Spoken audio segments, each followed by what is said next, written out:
Awesome. Thank you for coming. Thank you all so much for coming out on a gorgeous Friday night. I appreciate you being here. This is going to be a really fun event. I'm Starshine Rochelle, and thank you. Thanks. Some of you know me from my column with the Santa Barbara Independent. And actually, since I'm mentioning the Independent, I want to acknowledge them as a platinum sponsor tonight, because thanks to the Independent and a couple of other platinum sponsors that I'm going to acknowledge, we are able to do this here tonight, which is amazing. The Independent was a huge help, as was the Santa Barbara City College Foundation, which provided this venue.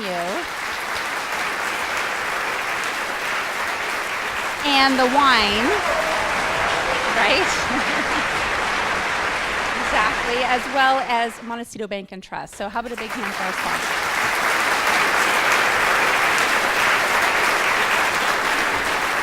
I also want to acknowledge a few elected officials who came out tonight. We have Santa Barbara City Councilman Jason Dominguez. Where's Jason? Yay, thank you for coming. We also have former longtime Congresswoman Lois Capps. Sorry. Thank you for coming, Lois. We also have a Santa Barbara School Board member and candidate for Board of Supervisors, Laura Capps, as well. And then we have Diana Villanueva. Where's Diana? Is she here?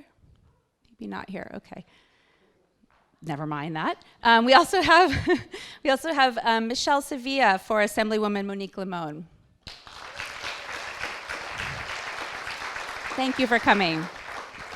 Appreciate that. So you know me as a columnist, but many of you don't know that I also manage media and communications for Fielding Graduate University. Oh, 1 second. We also have former Mayor Helene Schneider. Thank you. Appreciate that. Anywho, I manage media and communications for Fielding Graduate University right here in town. And I want to bring out someone who's going to tell you why Fielding is involved in this event, if you don't know. And that is our Chief Diversity Officer, Tomas Leal, who flew here from Philadelphia to do this tonight.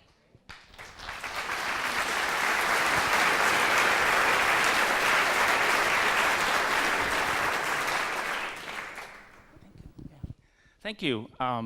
I noticed that the wine sponsor got the biggest applause. I like this group. So anyway, bienvenidos. Welcome everyone to this great event. It's an honor and a privilege for me to welcome you and to make some very brief remarks. And I do mean brief. I was told they needed to be brief about Fielding Graduate University and our connection to this really important event. Fielding are celebrating our 45th anniversary, founded and located in Santa Barbara. We're a distributed learning graduate university with several doctoral, master's, and certificate programs with students both in the US and internationally. Our vision and mission speaks directly to our foundation of diversity, equity, and inclusion, and the connection to social justice in not just our research, but in the practical work that we do in communities locally and globally. Social justice is at the core of our education of what we refer to as our scholar practitioners. I attended the opening reception on Wednesday night, and that was quite a party. It was really a lot of fun. I wanted to say that because I do believe in the importance of celebrating pride. Right? Celebrating it with party and with good times. And I also feel that part of our celebration is learning and building awareness about the issues surrounding our LGBTQ plus community, right? So I think it's a balance of both, and most pride events, globally have that nice balance. Personally, as a Latino gay man, I carry with me the lived experiences of these two vibrant communities, the gay community, the LGBTQ community, and the Latino community, and is a reminder of the intersectionality of all of our identities. As I read the bios of our speaker and our panelists, and read about the rich diversity and experiences that they'll bring this evening to us, I remain hopeful that through these events, through these learnings, we will continue to educate ourselves and our community about the issues. So with that in mind, I invite you to engage in the learning with the panelists in the spirit of education and the power of action to continue to create change. So again, welcome, and I thank you for being here.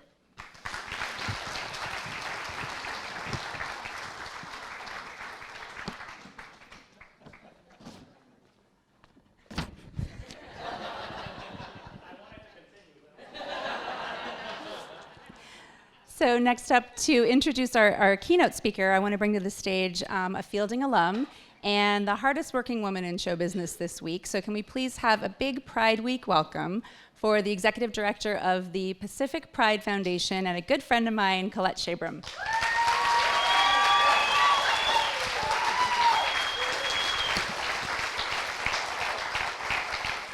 Well, good evening, everyone, and thank you for coming to our intimate conversation, Perspectives on Pride. We at Pacific Pride Foundation are so proud to partner with Fielding tonight and to bring this community the 2019 Pacific Pride Festival on the 50th anniversary year of Stonewall. So Pride is an important time in our community. In a diverse, multi-generational coalition that is the LGBTQ movement, Pride is a time to take stock in our progress and our civil rights and to celebrate our achievements as a community. And this year, we honor those trailblazers that 50 years ago stood up to hate in order to make our communities, our bodies, our futures more safe and more equal. So as we honor these milestones, we also must recommit to our future together. Pacific Pride Foundation provides programs and services to more than 10,000 people in Santa Barbara County every year, and we are the largest LGBTQ center between Los Angeles and San Francisco.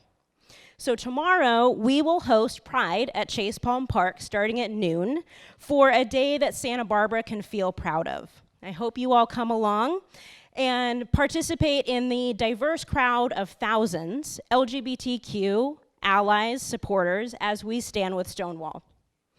Tonight, our format is simple. Jim Obergefell will take the stage momentarily, followed by a panel discussion. If there's time at the end, we will take a couple questions from the audience. I am so honored to be introducing Jim Obergefell, a hero in our movement. Jim was the lead plaintiff in the Supreme Court case, Obergefell v. Hodges, one of the biggest civil rights cases of our time. It made it so that same-sex marriages are recognized across the US in every state. I met Jim about 5 years ago before we knew the outcome of this crucial case. Jim was humble, he was grieving his husband, and he was seeking the right to be treated like any other married person in this country. But the state where he lived didn't recognize his legal marriage with a different state's license. He calls himself an accidental activist, and with all due respect to Jim, I think he's so much more than that. Jim represents a modern love story, a struggle for equality, and a milestone in the LGBTQ civil rights movement of today. It is my absolute honor and privilege to welcome Jim to my hometown and to the stage of our city college. So, will all of you give me a little bit of a hand in welcoming Jim Obergefell? Thank you. Thank you so much, Colette. Thank you, thank you. Oh.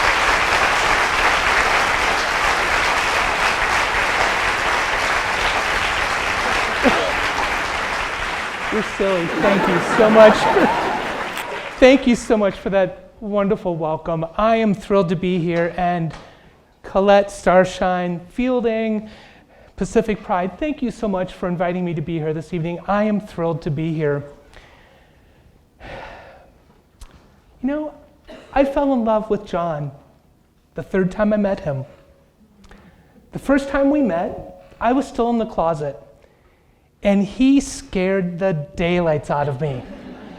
He was this out gay man who was comfortable in his skin, and I thought for certain when I first met him, he would see right through me and say something to let it slip that he knew I was gay even if I wasn't out. The second time I met John, I was newly out. I had left my teaching job and went to graduate school in higher education, and for the first time in my life, I found an environment where I felt comfortable answering that simple question, which I got in the backseat of a car: are you gay or straight?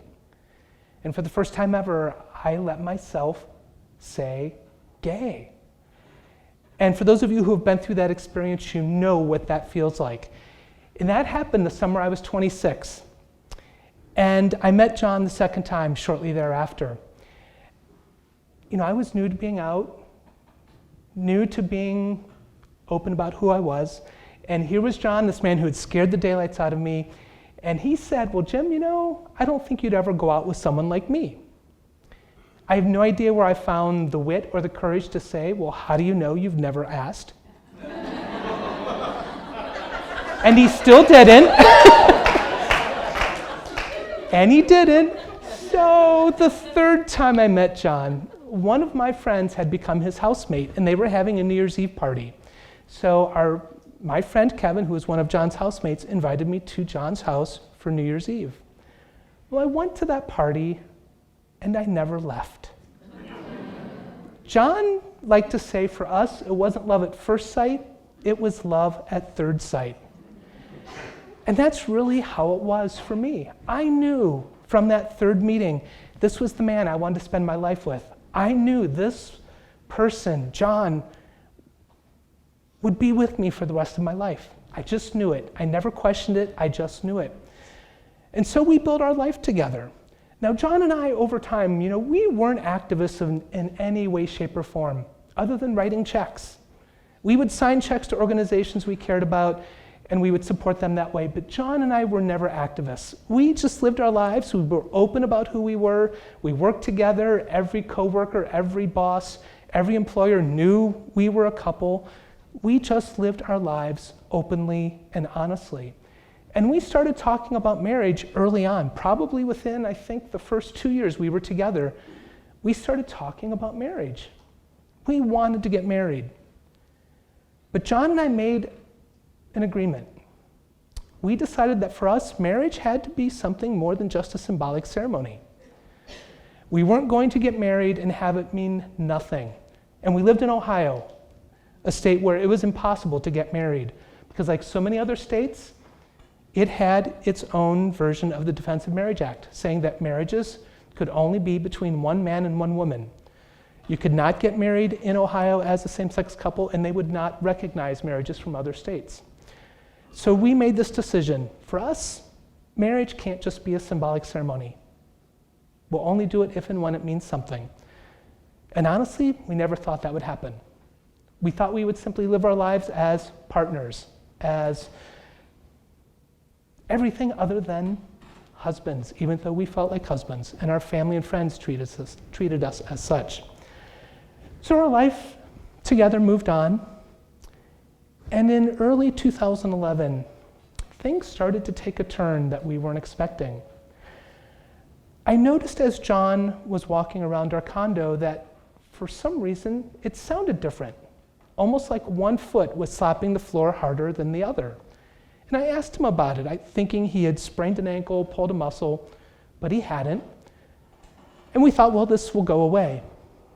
But it didn't.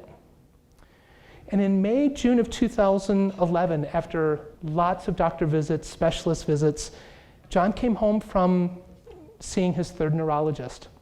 And as he walked in the door, I jumped up, hugged him and kissed him, and he started to cry when he said, "Our worst fears. This neurologist concurs, it is ALS, Lou Gehrig's disease." Now, if you don't know much about ALS, here's my quick definition or description of ALS. In a normal person, when your brain tells your legs, I'm going to walk, your legs walk, because all of the messages from your brain get to the muscles in your legs, your feet, everything involved in moving your body. Well, with ALS, those connections start failing. So even though your brain is saying, body, I want to walk, some of those muscles stop getting those messages. And that's what was happening to John. What I heard, that slight change in the sound of his walk, was foot drop on his left side. Moved from his left foot up his leg into his left hand. Then his right side started to join along with it. ALS is a one-way trip. There's no cure and no effective treatment. And most people die within 2 to 5 years of diagnosis. Now, from the start, John was the one who approached this in a much more, let's think about the future, Jim, let's plan ahead. He was always the dreamer, the flighty one. I was always the more grounded, more realistic one, but we suddenly switched with his diagnosis. And he was the one who said, Jim,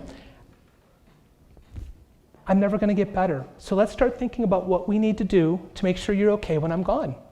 So he was the one who said, let's sell our condo, buy a different one, because the one we had was 2 floors.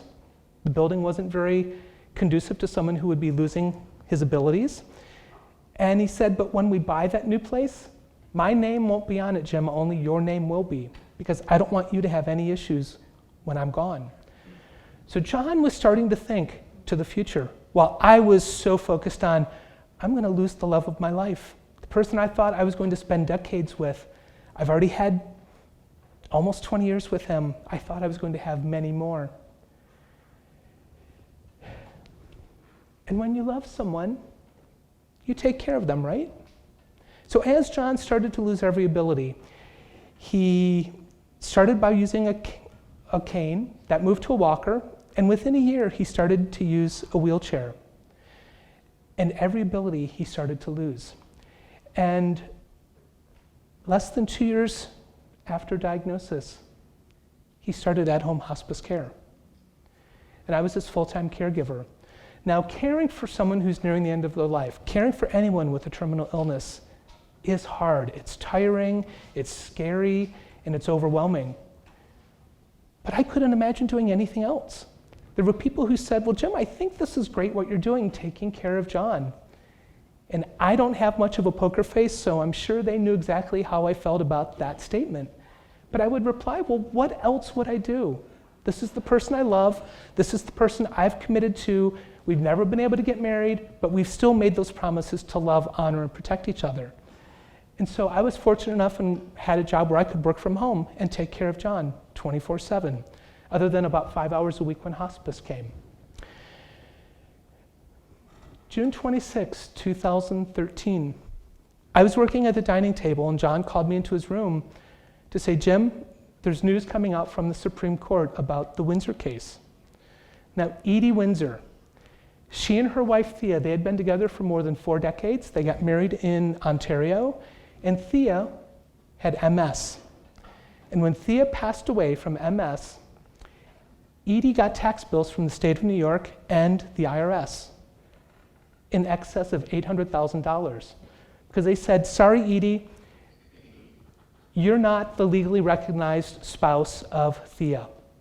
So even though you've gotten all of her estate, we have to tax you as if you're a stranger. Edie said, well, this isn't right. And Edie, my hero, she became my friend, she said, this isn't right, this isn't fair, it isn't just, and she sued. And on June 26, 2013, I was standing next to John's bed, holding his hand, when the news came out that the Supreme Court struck down the Defense of Marriage Act with the Windsor decision. And they said, now at a federal level, the federal government will recognize same-sex marriages. I hadn't planned on doing this, I hadn't thought about it, it wasn't anything John and I had discussed.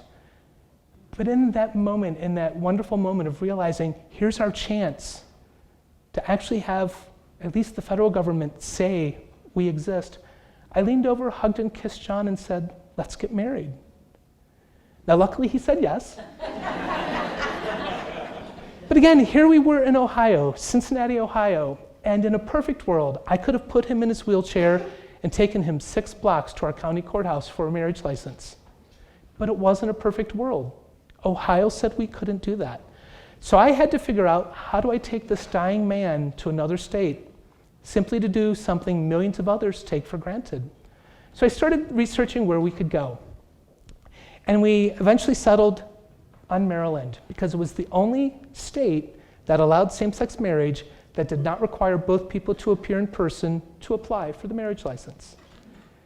My whole goal in this was, if I had to take John to another state, I want to make that trip as short as possible and keep him as safe and as comfortable as I possibly can throughout the whole thing. So Maryland made that easier. I could go get the marriage license, and then John and I could travel to Maryland to get married. Now, right after I proposed to John and he said yes, I did one other thing. I reached out to his favorite aunt, Aunt Paulette. Aunt Tootie's her nickname. Years before, Aunt Tootie told us, she said, guys, you, in my opinion, represent marriage better than any other couple I know. And if you ever have the chance to get married, I want to be the one to do it. So Aunt Tootie went to the internet where she clicked the ordain me button. Aunt Tootie was a bit more optimistic than we were about our future chances of getting married. So I reached out to Aunt Tootie and said, Tootie, do you remember your offer to marry us? Does that offer still stand? And Tootie said, absolutely, Jim, you tell me when and where. I will be there, ready to do this. So we knew where we were going. We knew who was going to marry us. Had to figure out, well, how do we get there? I couldn't take John to the airport and fly on American or Delta. That just wasn't doable in his shape. And I wasn't willing to put him in an ambulance to go from Ohio to Maryland. So that left really one option, a chartered medical jet. Now, I hate to break the suspense, but those things aren't cheap. We could afford it, but I thought, well, maybe friends or family member have a contact. So I went to Facebook. This is about the only positive thing I'll ever say about Facebook. I went to Facebook and said, hey, John and I are going to get married in Maryland, and we have to do a chartered medical jet. Does anyone have a contact? Do you know a pilot, someone who works for one of these companies? And the most amazing thing happened. Our family and friends immediately started replying, sorry, Jim, we don't know anyone like that, but you and John deserve to get married, and we want to help make it happen. So please accept this gift of cash. Our family and friends covered the entire $14,000 cost of that chartered medical jet. Nothing happens on its own. If it weren't for our family and friends, I'm not sure this would have happened. But they wanted us to get married, and they wanted to be part of it. So John and I flew to Maryland with Aunt Paulette in this cramped medical jet. We landed at BWI Airport, and we never left the airplane. We just simply parked on the tarmac. And I got to hold John's hand, and we got to say those words we'd wanted to say for 20 years. I thee wed. I do. And it really was the happiest moment of our lives. A lot of people say, well, you know, after 20 years together, does it really make a difference when you get married? Yeah, it does. I can't describe it other than to say we felt better, we felt different, we felt more complete. I get the feeling some people out there agree, understand that feeling. And it really was the happiest moment of our lives. Now, one thing that we had agreed to before we left, a friend of ours worked for the local newspaper, and she was on the editorial board. And she said, Jim, I've been pushing the paper to come out in support of marriage equality. John and Jim, I know you're going to get married. Would you be willing to have me write a story about it? So also meeting us on the tarmac in that chartered medical jet was a videographer who took photos and video of our marriage. We got married on a Thursday. 2 days later on Saturday, that story came out online. It was going to be in the Sunday print paper, but it came out online the night before. And friends of ours were at a party where they ran into a friend of theirs, a local civil rights attorney named Al. And our story came up in conversation. And our friends, Barb and Mike, said to Al, you've got to go read this story. It just came out, it's online. And they talked about what John and I had gone through just to get married. Well, Al left the party without telling his wife and went back to his office and started pulling out paperwork. Turns out when that Windsor decision came out, he had put his entire office to work trying to figure out how can we take that and use that to attack Ohio's Defense of Marriage Act. Then our friends got in touch and said, Jim, our friend Al, who's a civil rights attorney, wonders if you might be willing to talk to him. So on Tuesday, 5 days after we got married, Al came to our home. Now, Al is this amazing civil rights attorney who has fought for prisoner rights, women's rights, reproductive rights, LGBTQ rights in Cincinnati, and he's done it for more than 4 decades. And he's kind of rumpled and just kind of disheveled, but he came into our home and he just simply sat down and talked to us.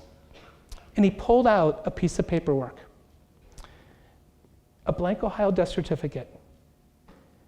He said, no, guys, I'm sure you haven't thought about this, because why would you be thinking about this when you've just gotten married? But do you realize that when John dies, his last official record as a person, this death certificate will be wrong. Ohio will say he's unmarried, and Jim, your name won't be there as his surviving spouse. Now, he was right, we hadn't thought about that. We knew Ohio wouldn't recognize our marriage, but that was an abstract understanding.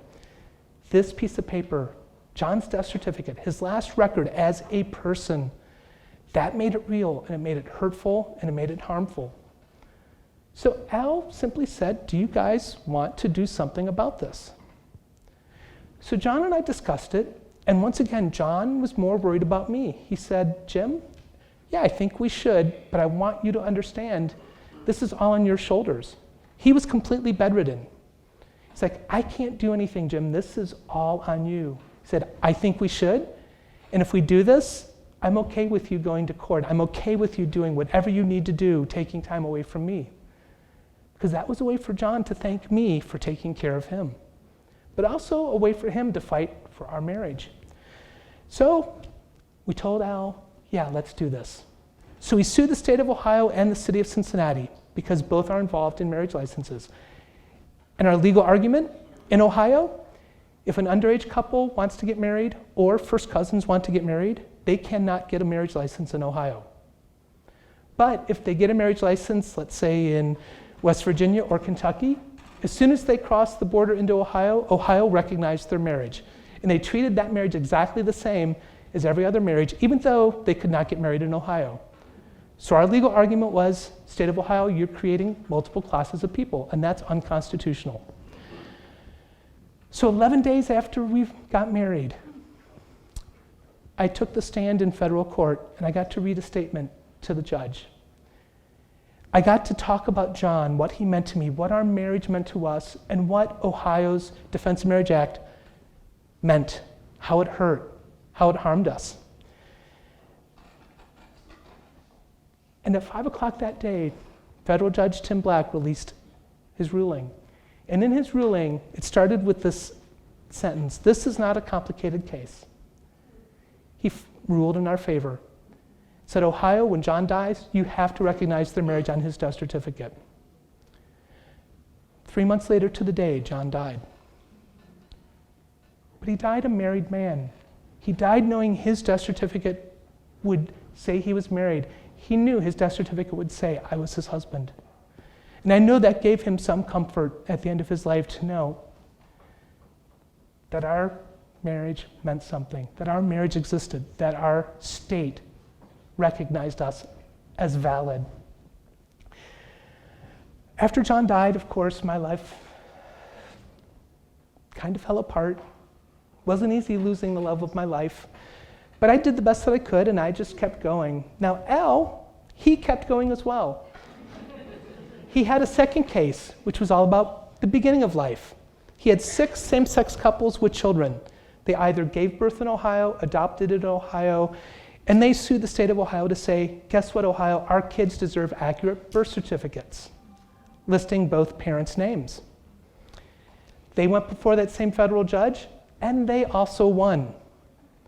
Now, I will tell you from the start, Ohio, and then when we got to appeals court and to the Supreme Court, the states kept arguing, well, you know what? These Defense of Marriage Acts are constitutional because the people voted on them. A majority of voters voted for them. And I'll never forget Al in our very first hearing, when that argument came up, he said, the surest way to abridge the rights of a minority is to allow the majority to vote on them. Now, another thing, Al got a lot of pushback from national organizations saying, don't do this. This is the wrong case. Don't do this. This case, John and Jim's case, doesn't fit our, meaning the organization's, strategy to win marriage equality. They wanted him to drop it. And Al said, I'm sorry, I have clients who are being harmed, and my job as their attorney is to do this. I will not drop this. And that's one of the challenges when you have a lot of organizations out there. A lot of organizations think their way is the only way, the right way, and they will push back. And that's exactly what we experienced. But Al said, nope, sorry. My duty's to my clients, not to you. And he won them all over. So now, we won, the birth certificate case won, and then once John died, the state of Ohio appealed to the Sixth Circuit Court of Appeals. They had to wait until he died before they could appeal.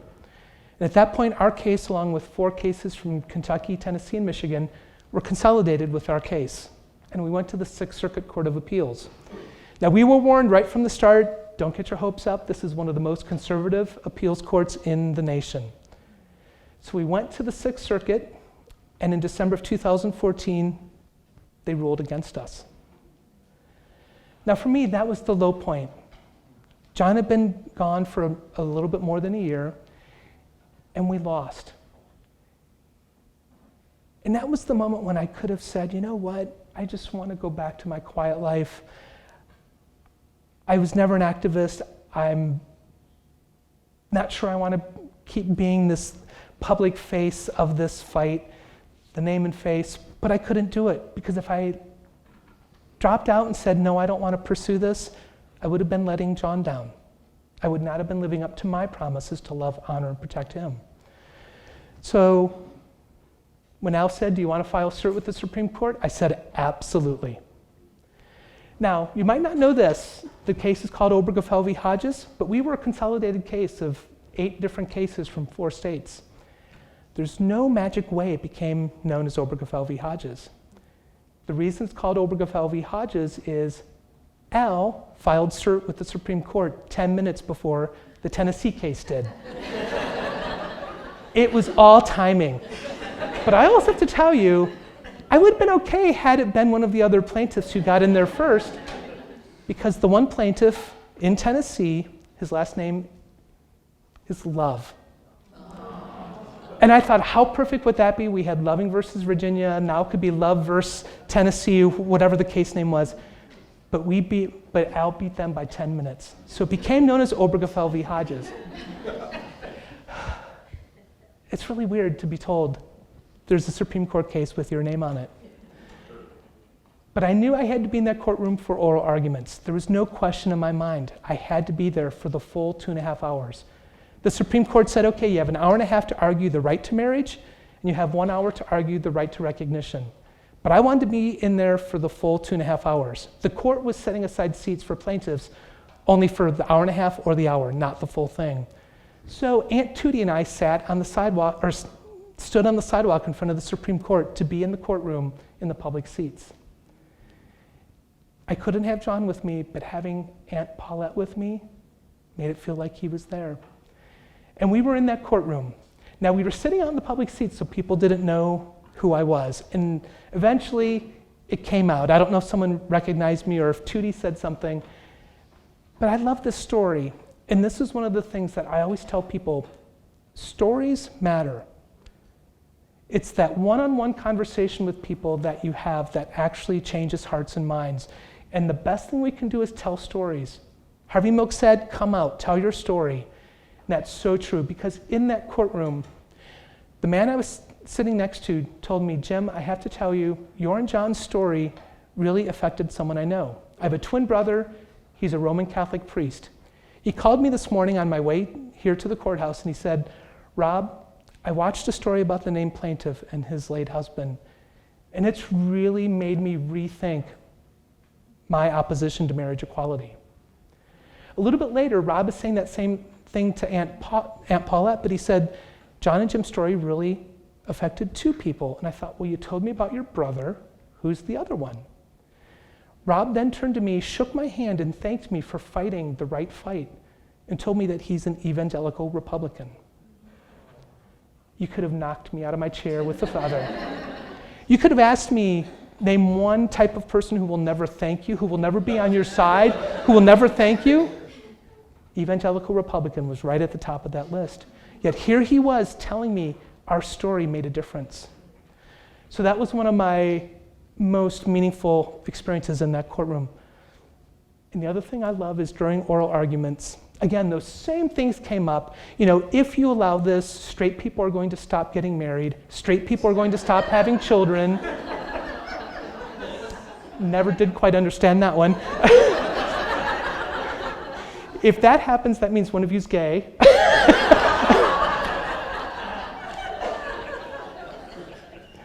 But then one of the Supreme Court justices brought out that other tired argument.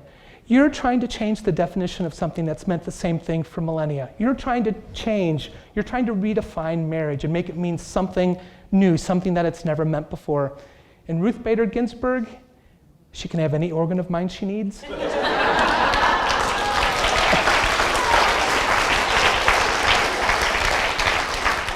She jumped right in and said, I'm sorry, we have already redefined marriage because women are no longer the property of their husbands.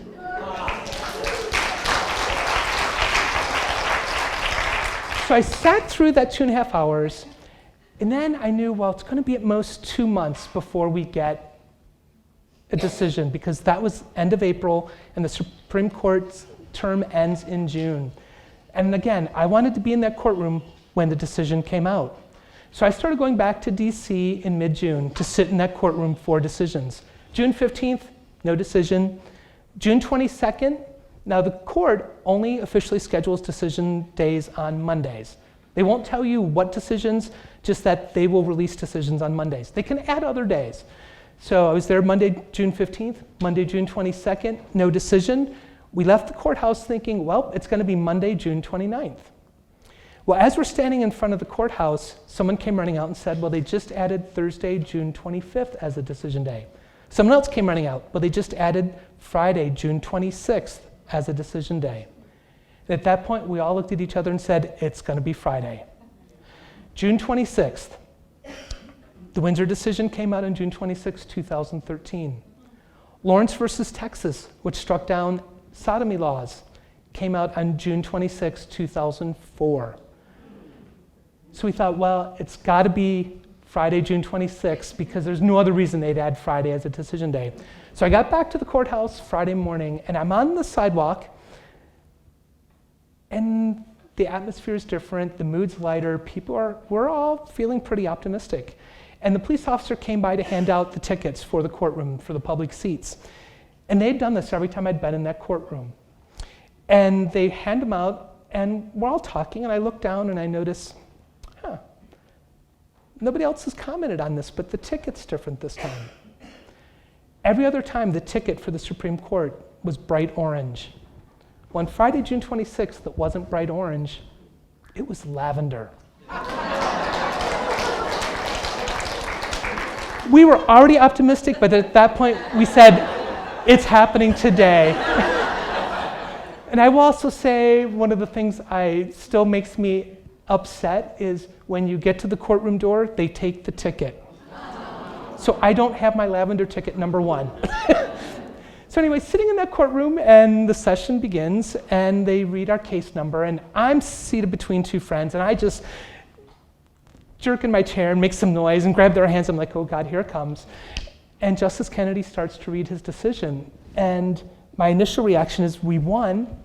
And he kept reading, and it's legal writing, so not always the clearest. And I found myself thinking, well, did we really win? I don't know. And then it hit me that we did win. And I burst into tears. And all around that courtroom, people were crying. Al was there on the other side of the rail, closer to the bench, and he said, Jim, I have never seen so many attorneys crying in a courtroom. And of course, my first thought was, John, I wish you were here. I wish you could experience this, know that we won. And then that was followed by this unexpected realization that for the first time in my life as an out gay man, I felt like an equal American.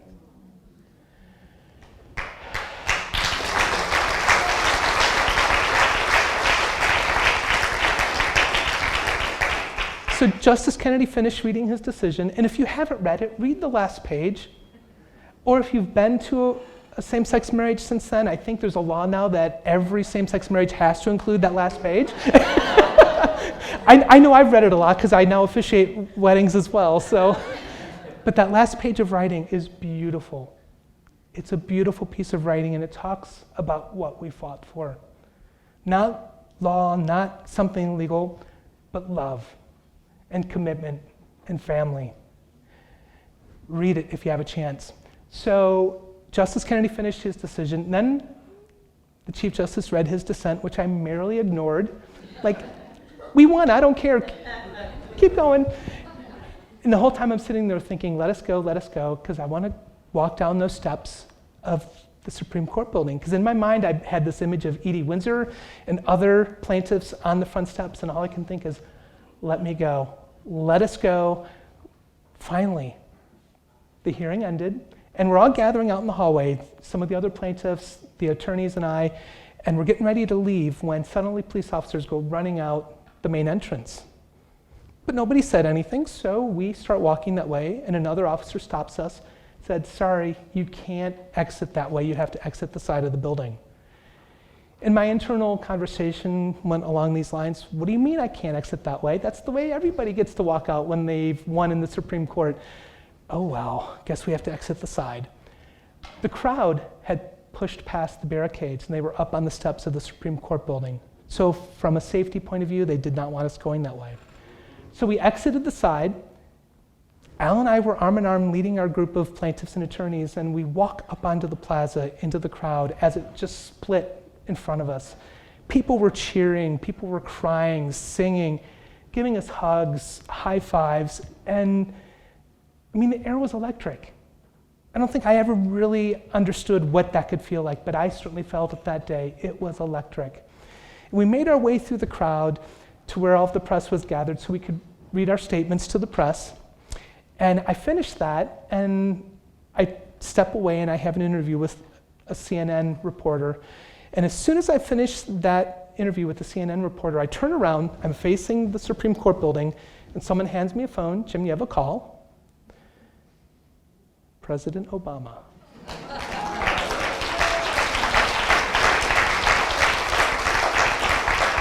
As I'm trying to hold a conversation on speakerphone with President Obama in the midst of this celebratory crowd. So I talk with President Obama. Vice President Biden called and went to voicemail. He did call back. I hung up, and then I had, as you can imagine, countless interviews. The first question almost every person asked me was, I saw the president called. What did he say? What did you say? I don't know. I really had no clue other than I remember him saying something along the lines of, thank you, Jim. You and your husband helped make the world a better place. But I'm so glad that happened in front of that CNN crew because they got it all on tape. And a few days later, the White House released a video, and it's a split screen. The president sitting at his desk in the Oval Office on one side of the screen, me in front of the Supreme Court on the other, and it's our conversation. And I watched it, and I breathed an enormous sigh of relief. I did not sound like an idiot. I was respectful. But you never expect to get a call from the President of the United States. And that one part that I can remember him saying, you and your husband helped make the world a better place, that really resonates with me still, because this whole experience wasn't something I had ever thought of, ever planned. John and I did not go through a selection process. We were not interviewed. We were simply people who got married, and an attorney happened to realize we had a problem that we hadn't thought about. There was nothing planned about this. It just simply happened because we were in a situation, met the right person, someone we trusted, and someone who put this in a way that made sense to us, and it also made us say, you know what? No, we are not putting up with this. Our relationship, our marriage deserves better. And relationships like ours across the nation deserve better. So to have President Obama say, you and your husband help make the world a better place, you know, I think everyone as a kid you hear growing up, one person can change the world, a couple people can change the world. I think most of us hear that and think, whatever. Well, I've learned that it is true, because I lived it. And it wasn't just me.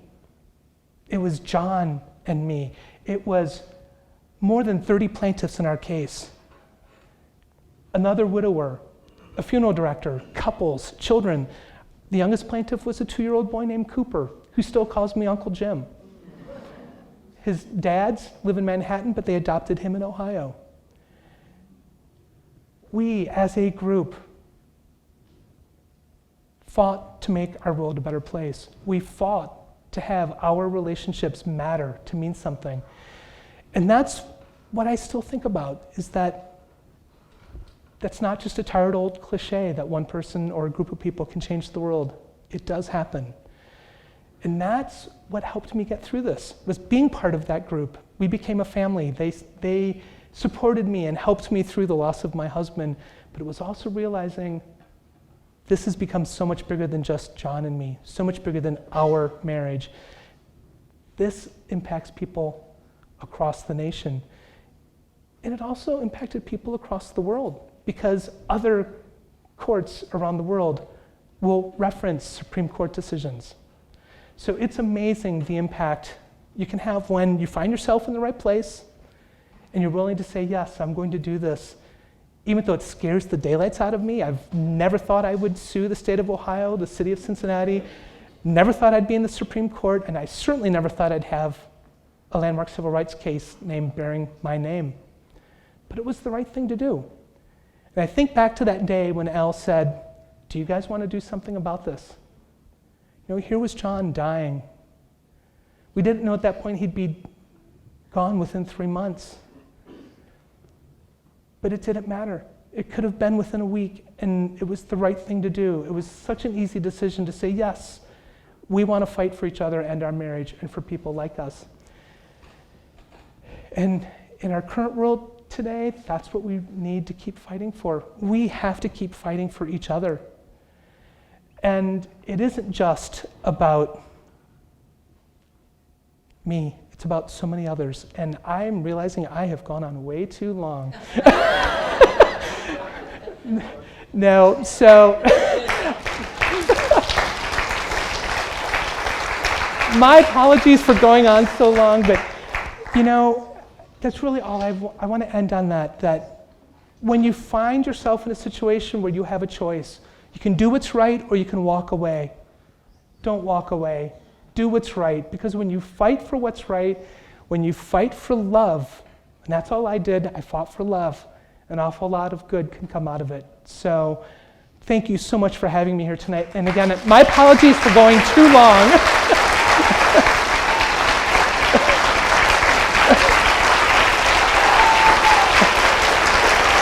Thank you.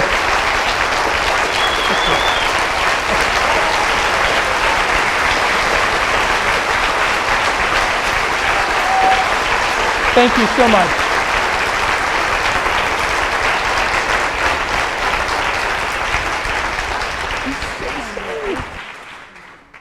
That's an amazing story. That could go forever.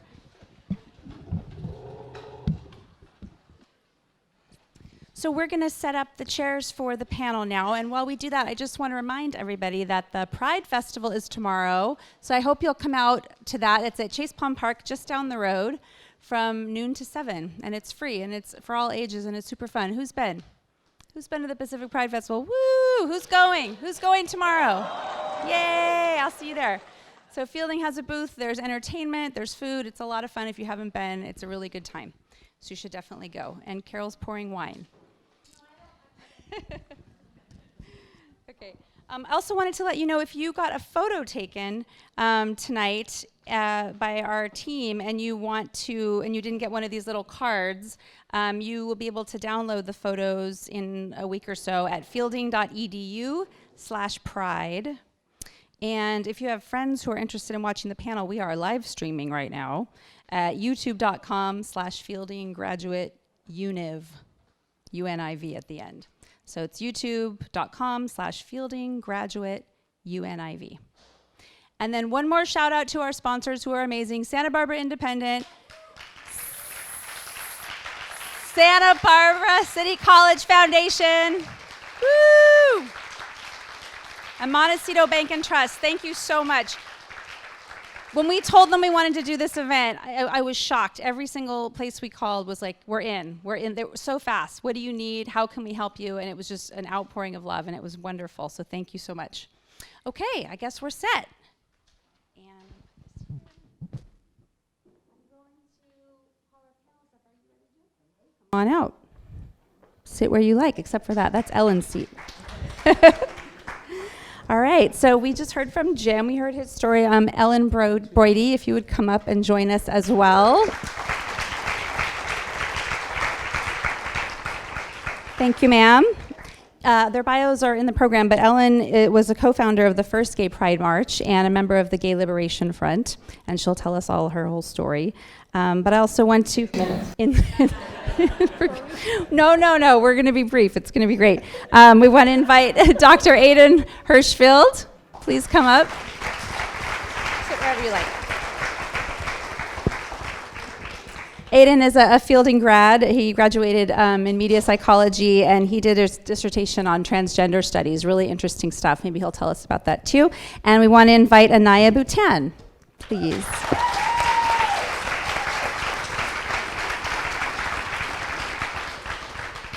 Anaiya is 14 years old, and she's the Pacific Pride Foundation's Youth Advocate Leader this year.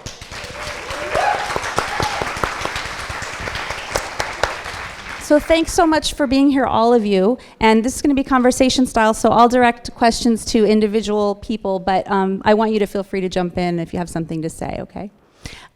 We deliberately invited a panel of all ages because we wanted to really look at LGBTQ plus rights from multiple perspectives. And so the first thing before we get to that is I want everybody to kind of tell us their story briefly of how you came to engage with the Pride community. What do we need to know about you that's not in your bio in the program? Let's start with you, Ellen. Well, I should start off by saying that I am the senior citizen on the panel. I like to think of myself as an artifact. A movement that did not start out as a pride movement. It started out as a movement for liberation, and there probably are some subtle differences there. But I have been involved in this movement, however you want to call it, since probably 1965 and 1966, starting in an organized way with the second student group dedicated to LGBT. We didn't have the other letters in those days. We had a diminished alphabet. But the second group, university-based group, that was dedicated to our rights and our liberation. And I kind of like to think that I have been in this fight all those years. I get tired sometimes, but looking at the panel and hearing Jim, I'm actually energized again, so I thank you. Yay.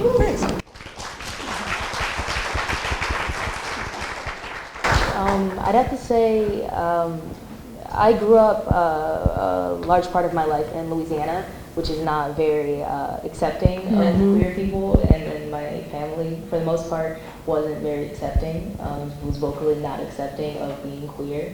So I tried a long time to act straight or make it seem like a possibility for me to be straight, but it didn't happen. So when I was able to move to Santa Barbara, I came out before I went to 7th grade, and then I got in touch with Pacific Pride Foundation, and they make sure that your voice is heard and put you in areas where you can explain your story, tell your story, and reach out and help other people that were in situations like you.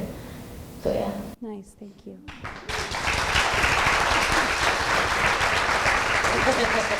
I've already talked way too much. No, it's great. Yeah, I think I have a very similar story to you, that I was in high school and there was this like very isolated GSA, and it was a GSA at the time, we didn't have queer at the time. What's GSA? Gay Straight Alliance, right. So it really was like that, an opportunity for people who felt, they wanted to be part of this group, but there really wasn't that, there was still a lot of stigmatization about my community and about my identity. So I was actually the first person to bring a girl to prom at the time, so I'm trans, so I was a girl at the time, and so I brought a girl to prom, and that was the first time ever, and that was just a really exciting experience, and it kind of facilitated a lifelong dedication to this area and to inclusivity and diversity, and really, it wasn't until college when I was in a lesbian sorority, which is actually kind of like a queer sorority, and I met my first trans person who was happy, who was successful in their life, and they weren't this kind of identity that I had like predetermined in my head I was going to be if I had come out. So it was a few years after that I was really inspired to be like, okay, I can do this, and I transitioned, and it was just really, since then I've just been involved in the community a lot. Thank you.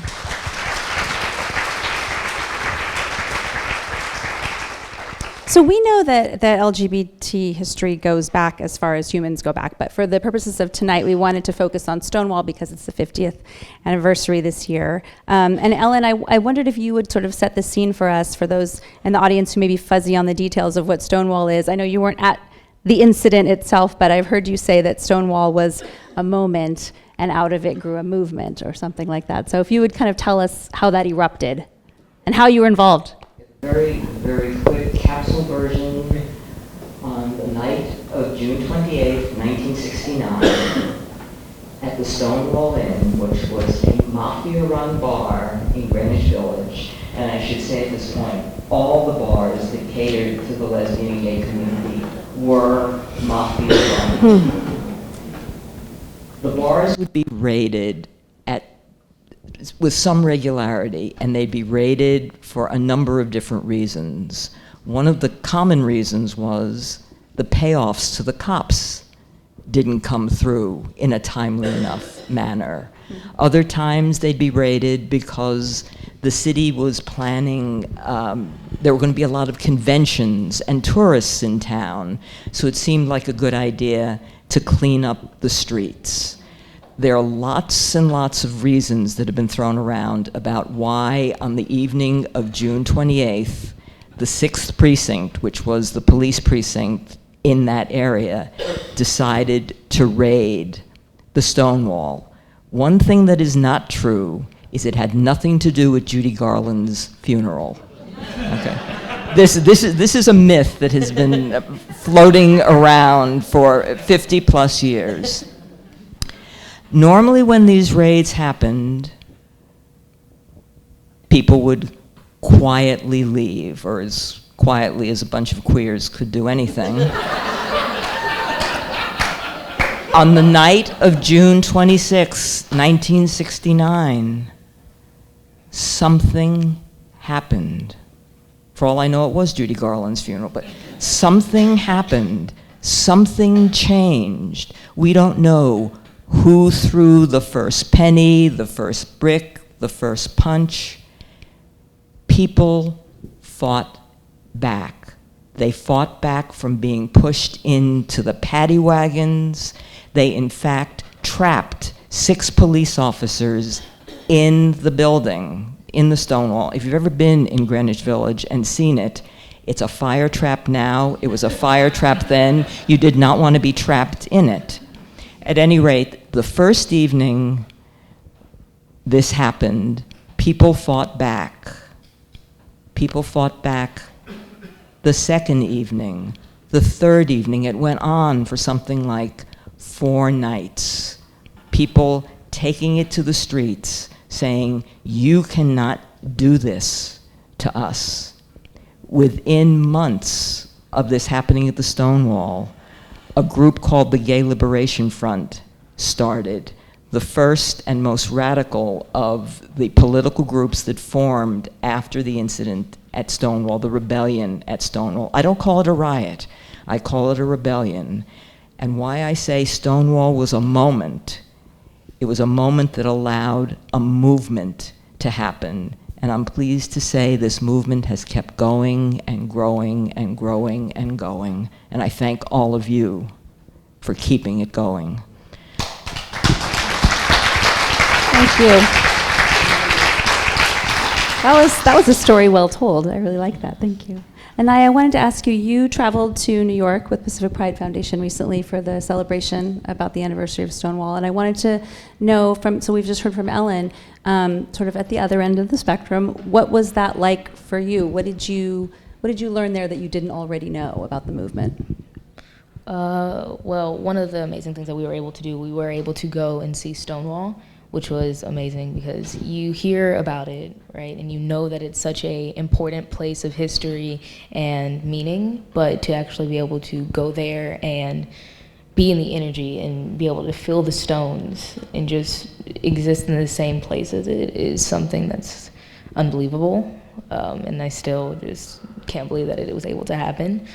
But I think one of the most important moments to me, not even being in the march, because we were able to march at the Pride March, but one of the most amazing moments was being able to sit down with the GLF and talk to them, because it was us 8 youth advocate leaders ranging from, like, I think senior was like the oldest age, and then we had an 8th grader, which was like the youngest, and it was just us talking to some of the original members of the GLF and being able to communicate beyond generation boundaries, which is something that sometimes is very complicated because there's so many differences, and the way that we see each other is sometimes skewed to a point where it's uncomfortable for a lot of people. So being able to sit down in a room and just try to understand each other, and hearing their knowledge and experiencing things with them, but also them hearing what we have to say about how the world is now to us, was just... We'll talk about that for a minute. That's interesting. So, what it sounded like there was some there was some natural tension, maybe. But I want to ask, what do you appreciate about the generation before, and how they handled what they were faced with? I think, just a quote on the tension, a thing that we were afraid of going into, because most of our group is under the trans label, with the non-binary, gender fluid, agender, binary, whatever. A lot of us were under one of those labels, so we were scared on the way that they were going to perceive and understand the existence of them, because sometimes it's harder with older generations for them to understand, and they say, like, trans is a new thing, or they exclude them from the entire community. So that was, like, just our fear going in, but everybody was amazing with it, and they asked questions. They tried to understand our point, even if they didn't completely understand where we were coming from or what we were giving them the information. They still sat and listened and cared. But honestly, the way that they talked about a lot of them going to the first Pride, I think is amazing, because we talked to them, I think 2 days before we actually marched in Pride. So they were telling us how it obviously wasn't helped by the police and everything, like, and it wasn't guarded, and you were just walking through the streets without any help, getting spit on, get thrown at, whatever. And being able to go through that and push through and continuously just walk and have a point of doing it, that was just powerful. It gave our walk meaning. Yeah. That sounds like...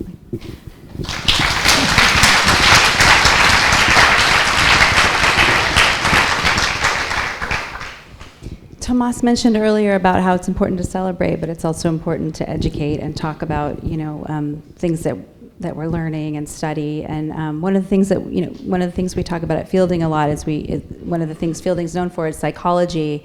And, in psychology, we know that racism and bias are internalized through media and the broader culture. And we also know that it can be reduced through training too. And so Aiden, I wanted to kind of ask you about that a little. I know that you do scholarly research in that area.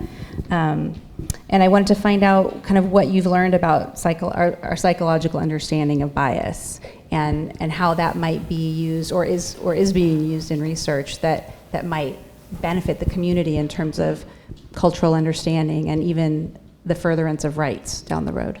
Yeah, absolutely. So because my focus is on media psychology, that's kind of where obviously I'm going to talk about. And I have, a couple cool things. I think part of it is we have to understand the role that we play in communication, in communicating our beliefs and our bias and things like that, and our internalized bias and our microaggressions that we commit, as people who don't understand and are just not exposed. And so a lot of what I study is the impact that not media just has on the uses and gratifications that trans people and non-binary people turn to for media, but also how that affects others. And a great example is there's been a lot of research on why do people even use media? What are they turning for?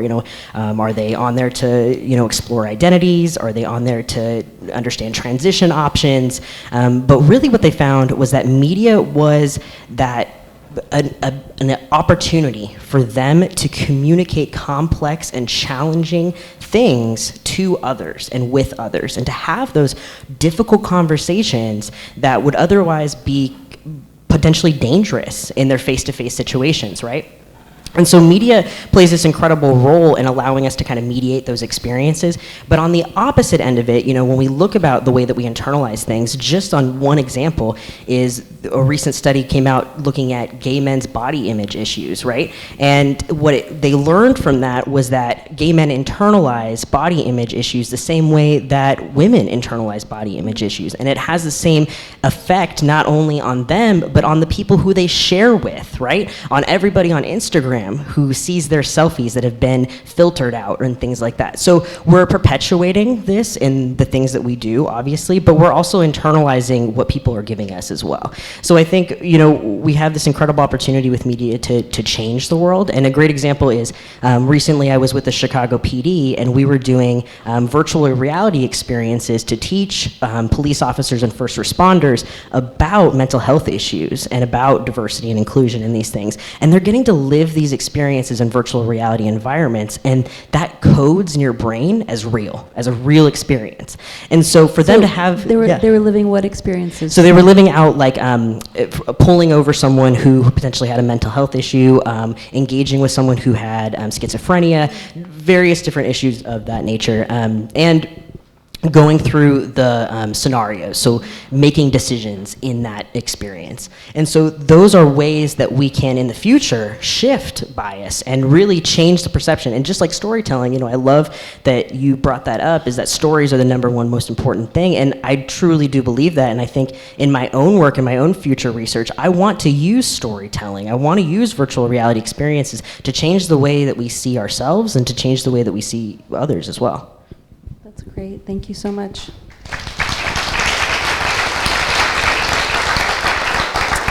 I kind of want to hear from you all on this, but I want to start with you, Jim. What do you think is the most pressing or immediate needs in your community that you see of the people you interact with in the community from policymakers?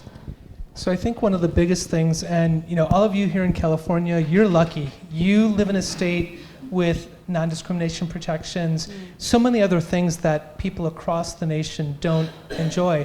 I moved back to Ohio because I've realized in this current political climate, being in DC, trying to do things at a national level, not so easy right now.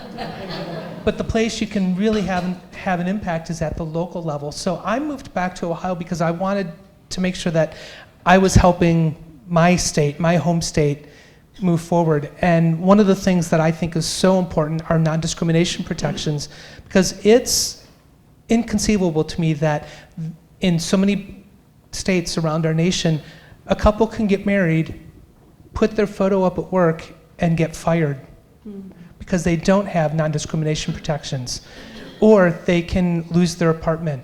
So that's, I think, one of the biggest things we have to fight for is non-discrimination protections nationwide for people based on gender identity and sexual orientation and gender expression. So that's vitally important. And also we have got to ban once and for all, everywhere, conversion therapy. I mean,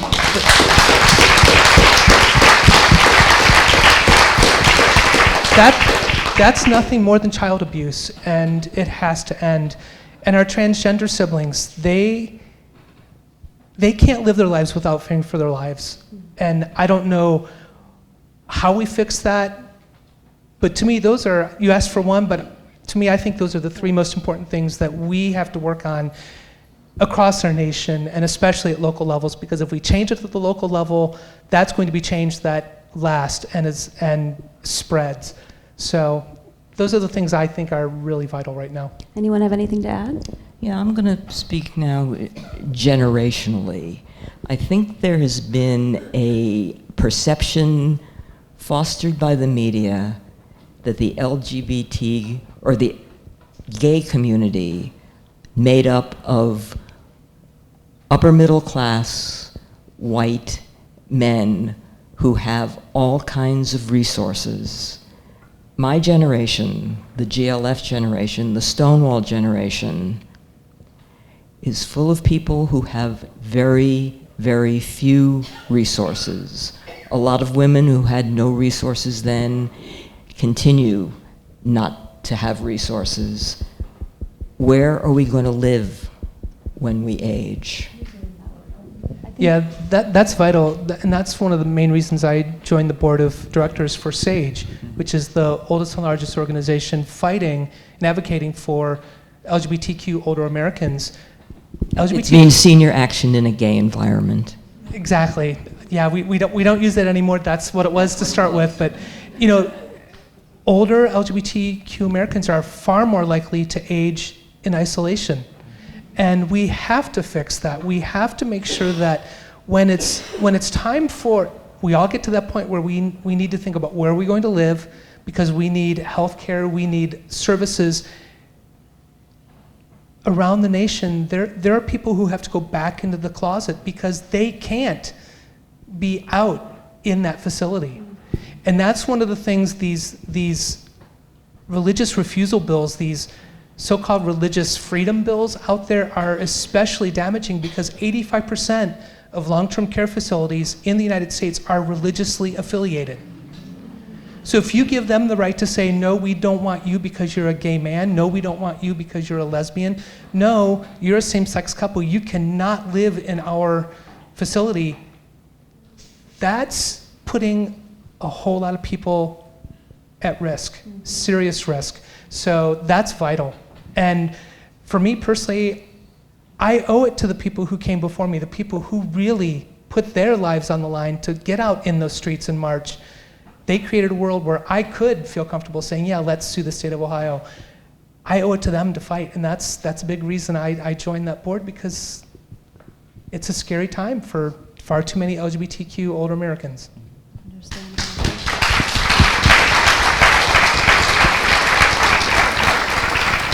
I want to ask you, what are best practices for allies? I had a couple of friends asked me to ask you guys, like, what do well-meaning cis straight people need to know in order to be more supportive and effective? Any advice? I was just gonna say, allyship is obviously needed. You can't fight the fight alone. Yes, we have gay people and we have queer people, LGBT people fighting, but you have to have some of their help also. So we need you. But an important thing to remember and to realize is that, yes, we need you. Yes, we need your help. You're there to lift us up and get us seen. But that means that you're holding us up and you're not at the top of the pyramid. Mm-hmm. So you have to make sure that you're letting the people's voices that need to be heard. Mm-hmm. It's because it's something that continuously happens in a lot of different communities of minorities, where other people come in and yes, you're helping and thank you, but you're kind of taking up more space than need be.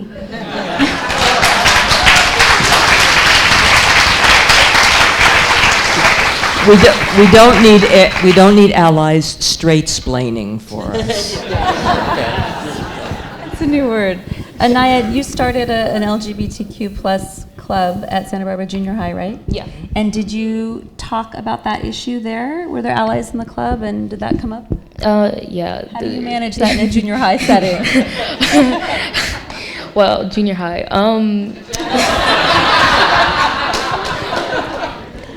For the straight people that were there, it was because most of them were friends. Our GSA, and GSA is, I want to say this, GSA is Gay Straight Alliance, but it also is now a lot of the times recognized as Gender Sexuality Association, or whatever they add at the end of the A, because extra. But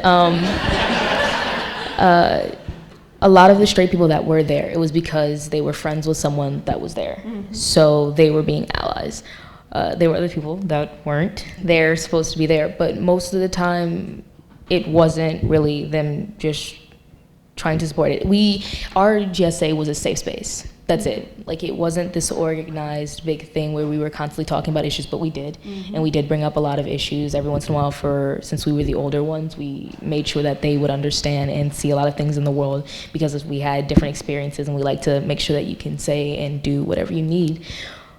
But it was just a place where you know that you can be here. If you like theater stuff, if you're like sports, it doesn't really matter who you are or what you're doing, you can be here and you can just have a good time and no one will mess with you. You can just exist. Right, nice, that sounds like a nice place. I wanted to ask if any of you have questions to ask each other up here on the panel. No pressure, no pressure. You don't have to. I just thought I'd throw that out there just in case. I have a question. Did you get to meet any of the justices? Did you get to meet RBG? No, unfortunately, I haven't met any of them. You know, there's no like, let's go meet the justices and let's hang out in the courtroom. Have a beer. The Supreme Court, they could care less about plaintiffs. It's all about the attorneys, and definitely before it, there's no way you would ever have a chance to meet them, and I haven't yet. Maybe one day. Ellen, I'm going to open it up to questions in just a minute, but Ellen, I had coffee with Ellen last week, and she told this amazing story that gave me chills. Would you tell that story about being on the float at the parade and how surprised you were by the experience? The Gay Liberation Front was one of the 5 grand marshals at the World Pride Parade in New York.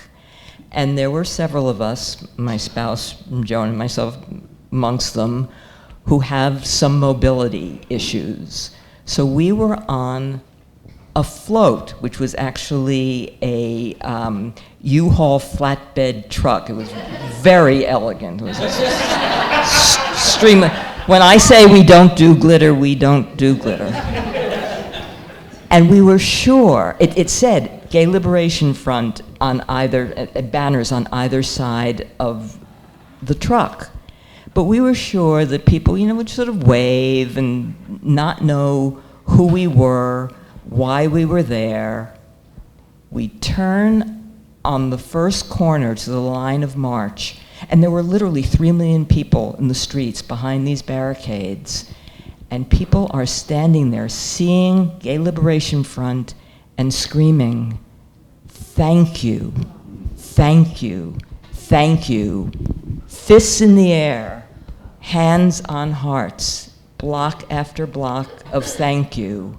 And the only response that we could come up with from this U-Haul flatbed truck was no. Thank you. You're still there in the streets.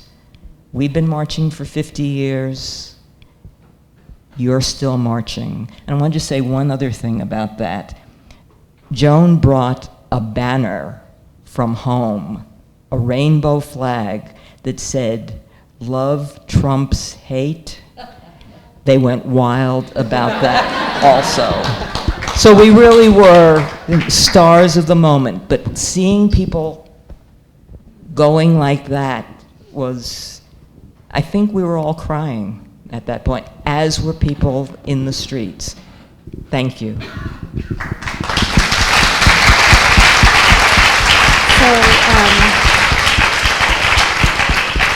if I could have Hillary and is Elena here? Yes, we're going to have Aiden and Ellen, if you could hand these ladies your microphones, and then you guys can share. You can share. You can share. And if anyone has a question for the panel, yes, why don't we have Stacy, Christopher over there. So, living in a very divisive time right now where civil liberties are being attacked, not just daily, but hourly, right? There seems to be two camps, like all you need is love and rebellion. So, living your journey, what's your opinion on rebellious acts versus acts of love, or that can interchange with one another, or do you feel like one type of action is more needed now than another? Who wants to take it? I don't want to take it. I think that what you can see from different civil rights acts in the past, like use the entire civil movement with black people, right, or black rights. You have the two sides with like the all love, we're protesting peacefully, doing everything with like Martin Luther King, right? But then you have the militant, we're fighting back because there's no way that they're gonna listen to us unless we fight, right, with the Malcolm X. So you have two sides that they coexist at the same time. Maybe one might be seen higher than the other because you hear about Martin Luther King a lot more often, but without both of them fighting, nothing would have happened. So you need both sides. Yes, we have to have peace, love, trying to make sure that we love everyone, but we also still can't just love and take the hits without trying to fight back, because then you're just going to be sitting there love but beat up on the ground. You know, that's not really going to get you anywhere. So you need both sides, because you can't also just go in straight with hate, because then we're no better than them. So you have to have both sides, I think.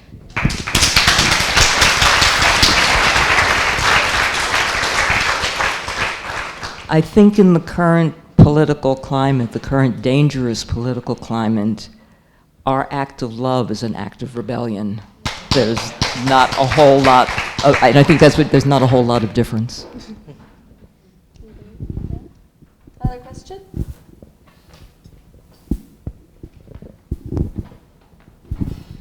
What was the Supreme Court vote? It was 5-4. When I left oral arguments, I walked out thinking it was going to be 6-3. Don't ask me why, I can't explain it, but I was disappointed it was 5-4, but we still won. Certainly would not happen that way today.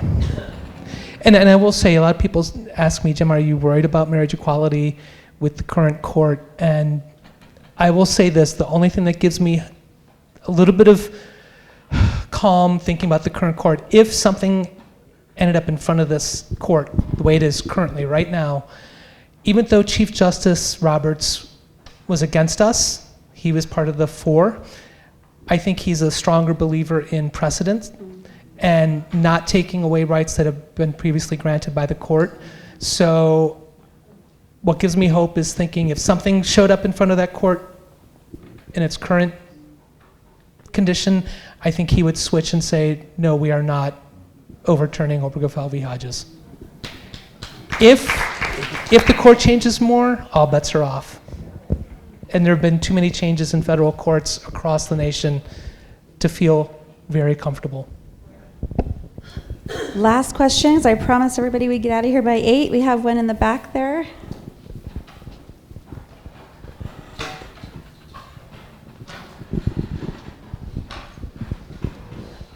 Yeah, my question is just for the whole panel. So, Aiden, you mentioned that in college there was a person that you met that was trans, and you saw that person being out and happy, and that really affected you. And I was wondering, for the rest of the panel, and for Aiden, if there's someone else, is there anyone else that you want to give thanks to, or that you think deserves some gratitude that we haven't brought up tonight?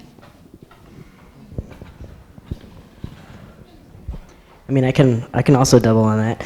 I think this is interesting that you asked this too, is recently I've been working with the homeless population, the youth homeless population, which is like 80% queer, which is like a horrible fact that haunts me every day. And one of the things that they say when you're working with youth is that it just takes one person to have a conversation with them and treat them like a human and treat them authentically to change their lives. And I find that in a lot of my work with LGBTQ youth, that's still the case. And that's the case with me. And I think that's the case across my journey too. You know, it wasn't until I met a non-binary person who really lived that identity that I felt like could be me, for me to adopt a non-binary identity and to adopt they, them pronouns. So I think it still happens. You know, I think I still meet people who really inspire me every day.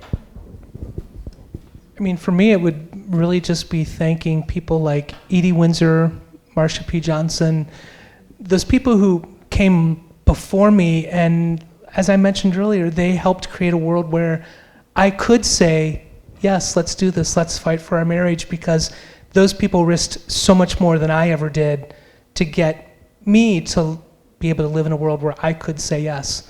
So countless people, I'll never know their names, and there's so many of them, but for me, it's the people who came before me. All of those, in a lot of ways, nameless people. I'd kind of say, I agree with that statement, definitely, but I'd also say the people that come after me, because my entire goal is to make sure that people don't have to deal with this anymore. People don't have to go through the same things that I have had or other people. Because that's kind of the goal for all of us. So we don't have to deal with it, and so they don't have to either. Just try our best to get there. I guess I do want to mention somebody, which is very strange, it's hardly a feminist icon, a man named Craig Rodwell, who in 1967 opened up the Oscar Wilde Memorial Bookshop in New York City in the heart of the NYU campus. And Craig was a small town boy from the Midwest who called himself a simple shopkeeper. And he opened up my eyes and made things like the student group at NYU possible, the Gay Liberation Front possible. Lots of things were possible because, as Jim has said over and over again, somebody took a chance, somebody simply said, yes, I can. And that was Craig for me.